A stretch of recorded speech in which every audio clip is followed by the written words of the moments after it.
we are on round 2 of decimals. This time we're going to be addressing dividing decimals. Now again, we're going to show you a little bit how dividing decimals is very similar to dividing whole numbers. But once again, you know me, I love to bring in that model aspect to show you how we can better understand what is actually happening, okay? So the first thing we're going to start off is 3 69/100 divided by 3. So what this is asking you is how many groups of 3 is in 369, okay? So how many groups of 3? So the first thing I want to do is I want to make sure I've got my 3 groups. Okay, so now that I have my 3 groups, I want to go ahead and show a base 10 model of what 3 69/100 looks like. 1, 2, 3, 1/10, 2/10, 3/10, 4/10, 5/10, 6/10, 100th, 200th, 300th, 900th, okay? So what this is asking of me is that I need to divide these base 10 models into these 3 groups. Now, for 1, I already have 3 ones, so that's going to be the easiest to do. I like it when they make it easy on you, but I also like a good challenge. So the next amount is 6/10. So I'm going to individually just kind of mark off a little bit at a time so you know what I'm doing.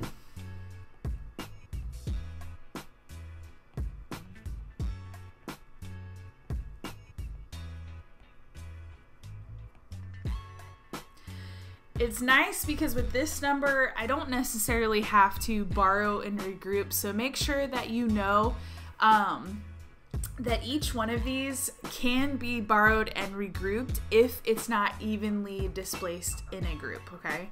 So don't forget, you can borrow and regroup if you're not able to evenly distribute, or it's not as easy as working with this decimal. Now I'm gonna go ahead with the hundredths. There's 3 hundredths. Place 1 in each group, another set of 3 hundredths, and a last set of 3 hundredths. So even though I look done, I'm not necessarily finished. I need to understand what is in each group. This is going to be your final answer or your quotient. What is in each group? Well, I've got 1 ones flat, 2 tenths rods, and 3 hundredths. So my final answer is 1 23 hundredths. Well, I'm going to jump on over to the standard algorithm to show you how these relate. Well, first of all, I'm just dividing by 3, so I can go ahead and start. 3 can be divided into 3 one time. Notice that's at ones flat. Bring down my 6. 3 can be divided into 6 twice. That's my tenths rod.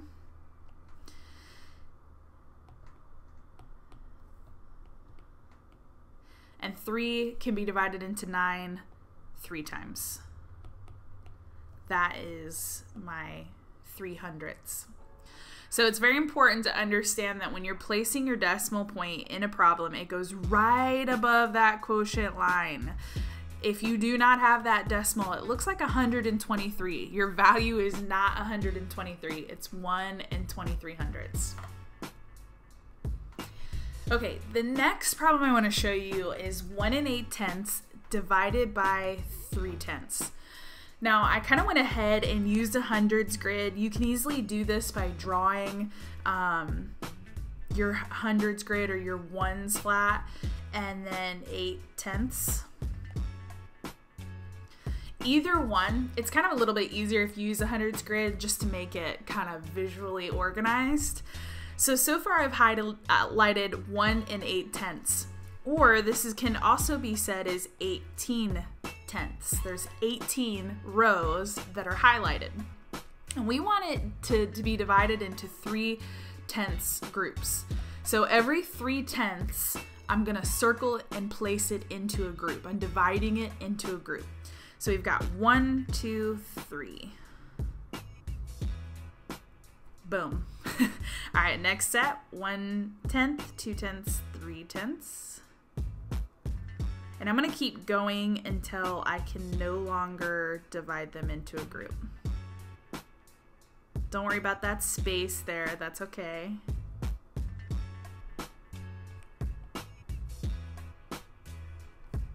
So when you count up your groups, you can easily tell what the quotient's gonna be.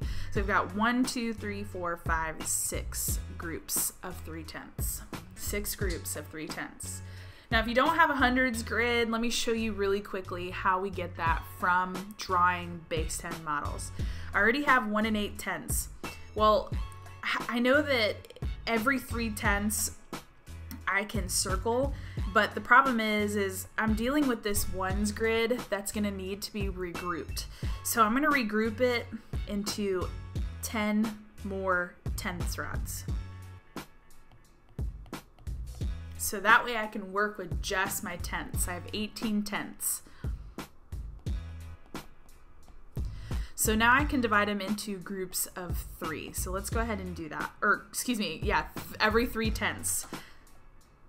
1, 2, 3, 4, 5, 6. Okay, so it can be easily done with you using a piece of paper and a pencil, or using grid paper to kind of highlight those organized columns. All right, so let's transfer this over to regular long division using a standard algorithm. How in the world do we get 6 using a standard algorithm? Well, the first rule you need to know is that if there is a decimal in the divisor, we need to move that decimal and get rid of it. The reason why we get rid of this decimal is to make it more accurate to divide. There's really not this big scheme behind it or some complicated thing. It's really hard to divide by a number that is less than whole. So we want to make sure that we move that decimal over. Now, with fractions, we talked about whatever you do to the numerator, you have to also do to the denominator, so we get an accurate answer. Same thing applies here. If you decide to move that decimal over one place value to get it out of the way, so that we are working with now a whole number, we also have to do the same thing with the dividend. So I moved it one place value, I'm gonna move it one place value as well in the dividend. So my answer that I'm now working with is 18 divided by 3. So much easier to divide. 18 divided by 3, using my math facts, is 6. So once again, my model accurately portrays what my quotient should be. All right, so this time we're working with 8/10 divide by 2/10. Remember earlier we used a hundreds grid with multiplication and we divided it out horizontally and vertically. Now with division, remember division is forming groups. So we want to go ahead and model what 8/10 looks like. So I'm going to go ahead and highlight 8 rows or 8/10. Okay, a little easier to read for you guys this time. So we have 8/10, and remember that every 2/10 we want to place inside of a group. So I'm going to count off every 2/10 and place a circle around it to form a group.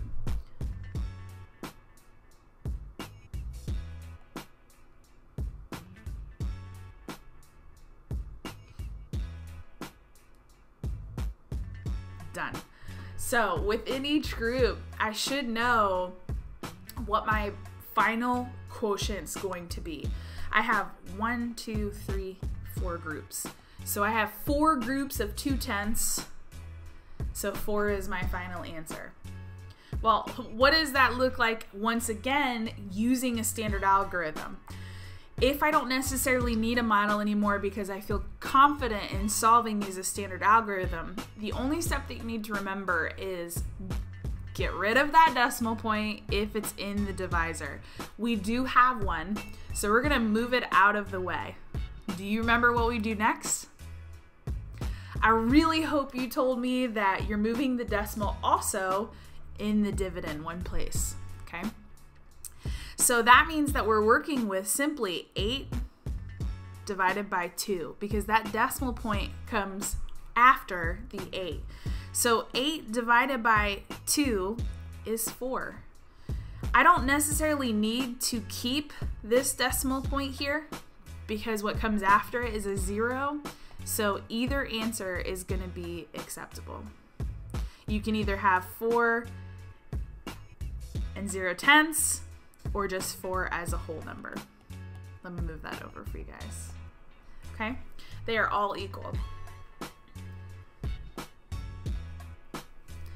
Now, this is tricky because we had 2/10 and 8/10, but I want to take 8/10 and leave it and change up that divisor just a little bit. Let's see if you can figure out what the difference is.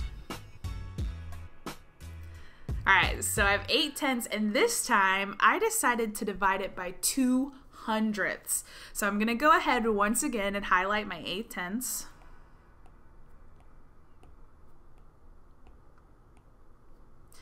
And this time I wanna have groups of every 200ths. Every 200ths. Well, remember that each small unit or square is worth 1. So every 2, we're going to divide into a group.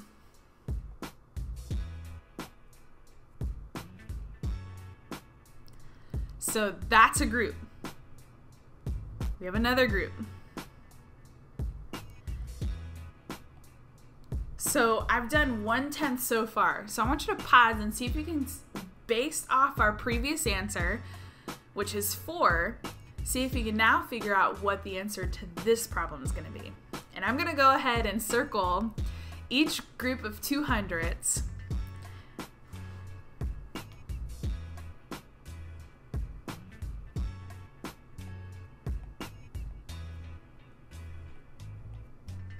Seems like a lot, I know, but I want to show you guys what's actually happening here accurately.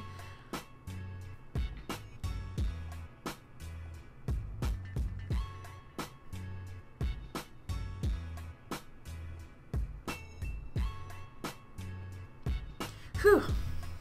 Okay, so if we count up, we should get our answer. So I'm going to use a little bit of a quick math fact fluency to help me out. I've got 1, 2, 3, 4, 5, 6, 7, 8 groups, okay? So 8 groups just in the first row, just in the first row. And I've got 5 rows. So that means that I have a total of 40 groups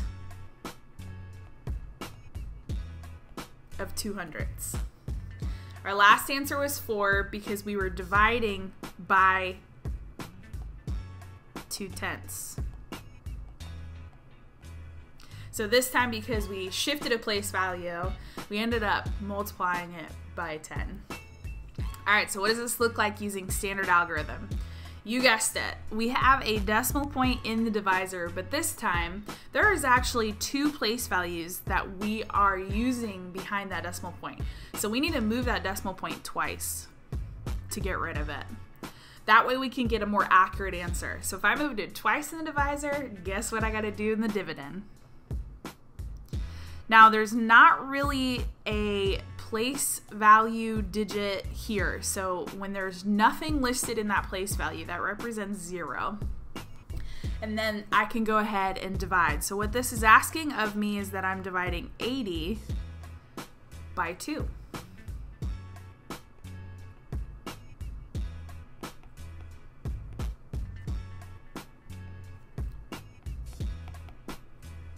So my answer is 40. Our model did accurately portray our quotient.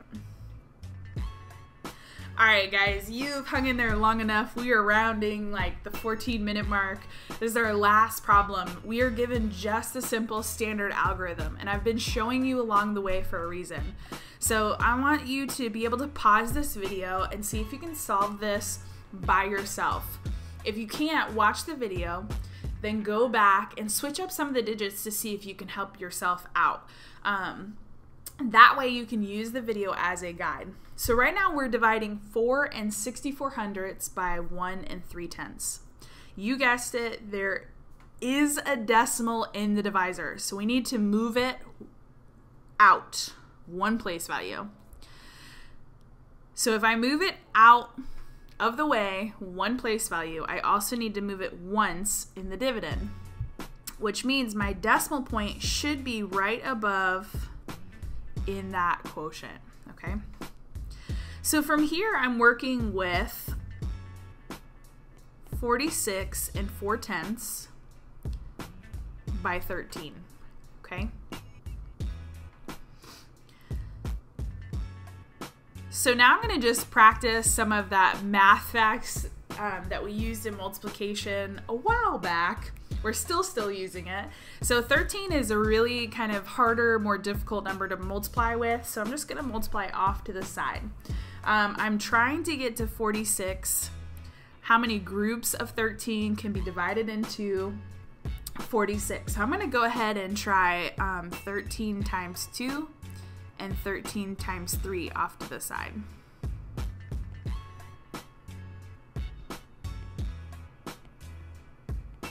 And I get 39. So this is gonna actually, 3 groups is the closest amount.